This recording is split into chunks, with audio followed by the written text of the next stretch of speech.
लेकिन एक सेकंड,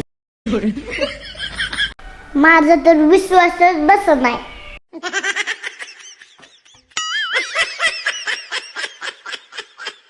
रुको जरा, सबर करो.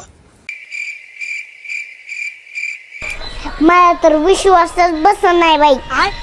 कसला विश्वास बसा नाही का तुला? जाऊ द्या, तुम्हाला सांगून काय उपयोग नाही. और अभी तो रुको, क्लाइमैक्स अभी बाकी है. आता तर माझा खरंच विश्वास बसत नाही. काय लावलंय का सकाळ धरणं? विश्वास बसा नाही, विश्वास बसा नाही. आओ पप्पा, मम्मीनं वट पौर्णिमा दिवशी तुमचं पाय पुजलं, मम्मीनं उपास धरला, तुम्ही 7 जण भेटाव म्हणून देवाला प्रार्थना केली. ही दिवस बघण्यासाठी कुठं कपड्याच्या घड्यात घाल, कुठं झाडूच मार, कुठं भांडीच घास. पटतंय गाड्या पप्पा तुम्हाला?